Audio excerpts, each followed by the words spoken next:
Carlos, Jason, thanks for jumping on to do this real quick. We're going to talk to you guys about it's a battle of the bands type of thing, right? Yep. Is this the first one? Second annual. That's what I thought. I thought there was you one guys did it last year. last year. We did. Yeah. Where does this take place at? The Aplex in Alpena. Okay. Oh, really? Yeah, it's our I thought it was only event center here. Fuck, man, I thought it was way out for some reason. I don't know why I thought it was in Hubbard Lake for some reason. Wasn't the last one in We are pretty Oscoda close to Hubbard Lake, though. or something like Right that? here in town. Yeah. Well, Right here yeah, in town, yeah. same as last year. All Okay. right. I don't fucking... For some reason, I thought the last one was in Oscoda, but there was like a couple other kind of similar things going on out there at the time, so I'm probably mixing it up with It's like, something else. how the fuck do I know, like, there's a show in fucking California, but not in Alpena, you know what I mean? It's fucking stupid. But anyway, it's like, Battle of the Bands. How many bands are playing? We're gonna have 5 bands that are going to be participating, and we're actually going to be bringing back Driving Dawn. Driving Dawn, they're based out of Gaylord, and they were the ones that won last year's event. And because of their participation last year, they got a lot of doors open for them. So they got to open for Jackal, that's here in Alpena. Happened I think November last year, and then I think over the summer they got to open for LA Guns. Yeah, I remember seeing their name on a LA Guns, that poster and is. stuff. And then they also opened for Josie's Got Saliva when we brought Josie and his band here last year in July. So if people want to hear more of that band, they have, like, IG and shit's on Spotify. Yeah, they have all that stuff. Right on. Spotify, Facebook, Instagram, all that stuff. So about, like, how do you guys, is there judges? How does it, I've never actually been to a Battle of the Bands. I've only, saw it in the movies. So Yeah. So or- the way that we have it structured is we're going to have 5 judges.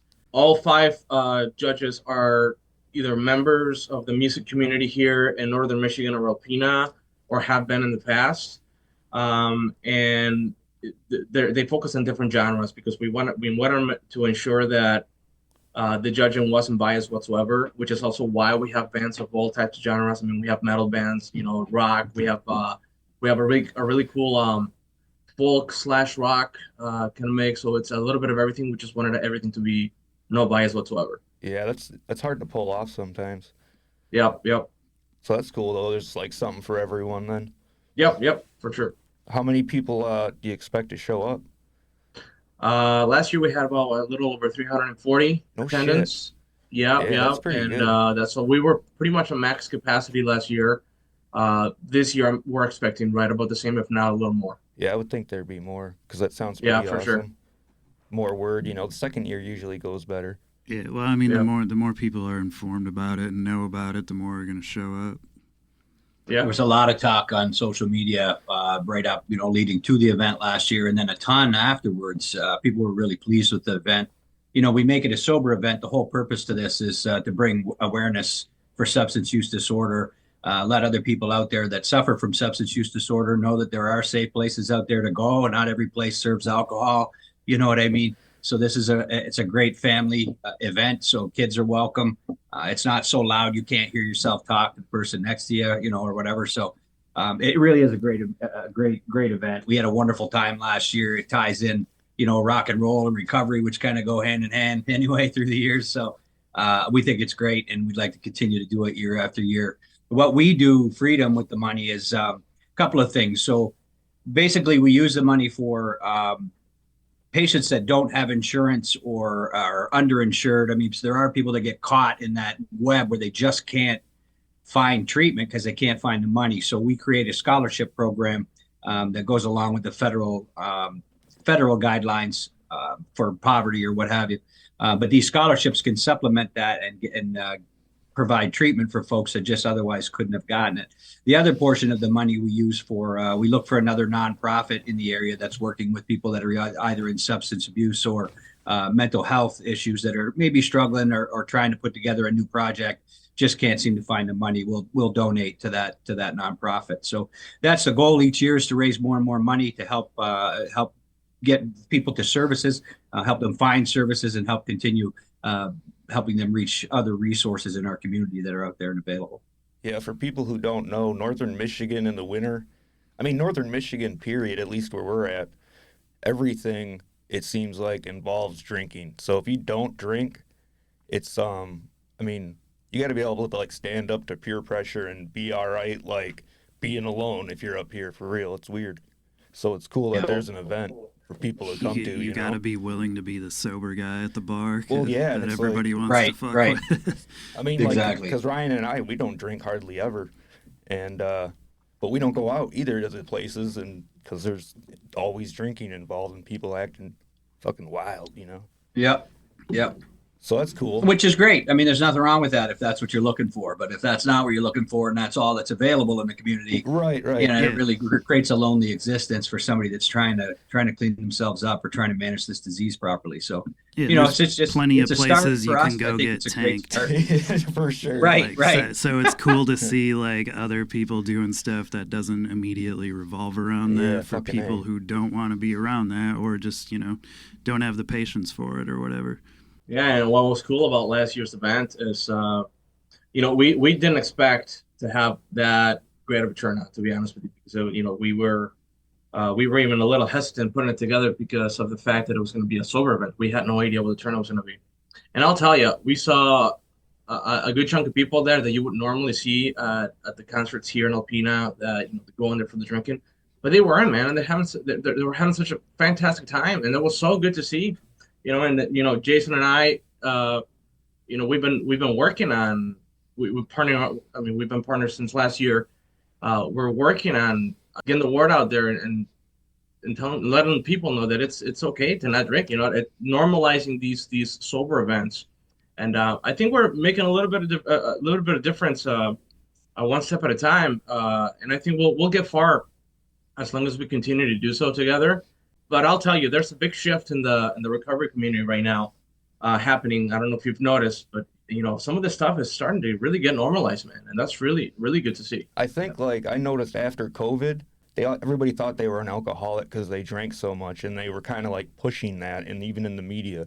And I think, obviously, some people did, like, you know, they got stuck in that rut. And I think that kind of helped normalize it too, at least get it out more open, because they're talking about that shit everywhere, you know, where before. Yeah. So I think that's kind of a good thing in a bad way, you know. I think overall, this partnership with Vivero Industries and Freedom Recovery Center, my establishment, has been just phenomenal for the community because both of us, Carlos and his family and myself and my family, we really gear everything that we do around recovery, whether we're trying to help other people, we're trying to advertise or just push out on social media. One of our friends that might have a sober business, we try to push that, you know, advertise for them. We just, you know, create a tight knit community of folks that can lean on each other if we need to, because we're in recovery together, you know. So I think it's great. What we're trying to do here is it's more than just create an event that's safe for people. We want to create a community that's safe for people, so that we do have choices. They do have people in the community that can say, "Hey, I know they're sober. I know that if I need somebody to talk to, I can go talk to them anytime." That's really what we're trying to create, is a network, a safety net, ultimately, so that as people fall, we can catch them. You know? Yeah, I was just thinking, man, you call up like a buddy at 2 a.m. and they're like, "Whoa, what's up?" And like, "I'll call you later, dude." You know, Yeah. like, just fucking nailed. Right. But, yeah. Another thing that's really cool about what we've been doing is, you know, this is obviously for the people and to make create awareness. But like Jace said, you know, we're trying to build a network. So we're not only partnering up between both of our agencies, but we're partnering up with other agencies within the community, like Sunrise Center, you know, Catholic Human Services, just a bunch of other people and organizations, so that we can all work together to kind of back each other up and provide resources all together to the people that need it. Does that make sense? Oh, yeah, totally. You accomplish way more in unity than you do in division in anything. Yep. You know what I mean? Indeed. So, but it's cool too. Like there's a lot of music in this community too, and I think maybe that's why there was a big turnout last year. Because when you really think about it, I mean, you got a record store here that stays open. You know, that's fucking crazy. Yeah, we do all right.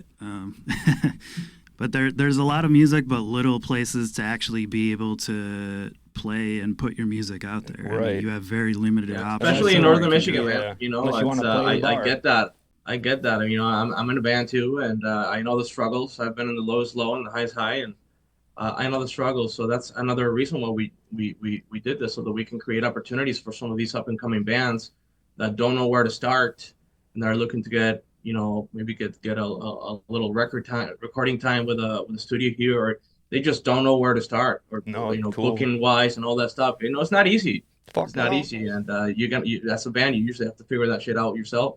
Yeah. Definitely.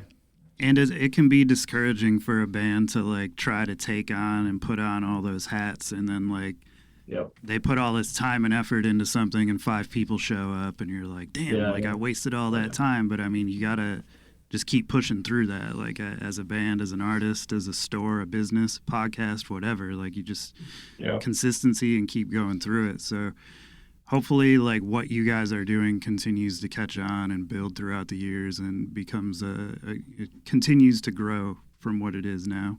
Appreciate We'll go from that. a 1-day event to a 3-day event. You know what I mean? Right. Fucking Yeah. great. So do you guys hand pick the bands, or is there like a submission type of thing, or? Yeah, so we do an online submission, and then we give, I think 2 to 3 weeks submission time, and then we have to review all of the bands, make sure they're not number one pretty good bands, but bands that are different genres, because again we want to have a little bit of everything for everybody, and then we go ahead and pick them up, and the process starts right there. What is the prizes then, for the bands who win? So first place, we have a $500 cash prize.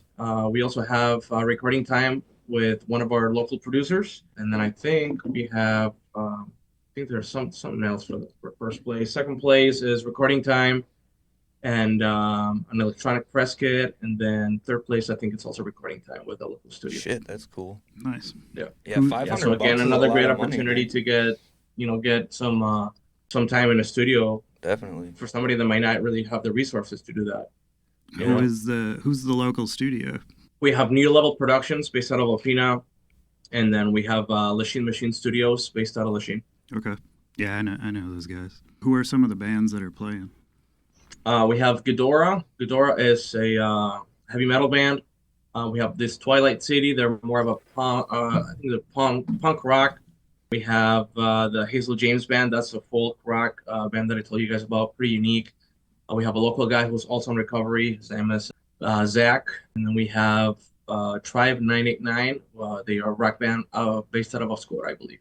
Right on. So when is the event exactly? You said March 30th? Yep, Sunday, March 30th, here in Alpena at the Aplex. Doors open at 3. Music should start right about 4 o'clock. And how much is it? $10. $10 $10. admission. It's like nothing for 5 bands. Right. And Yeah. all ages are welcome as well, yeah? Yeah. Yep, all ages. Cool. We do some 50-50s. I think last year we did a guitar. I think we're doing another one this year. Obviously 50-50 at the door.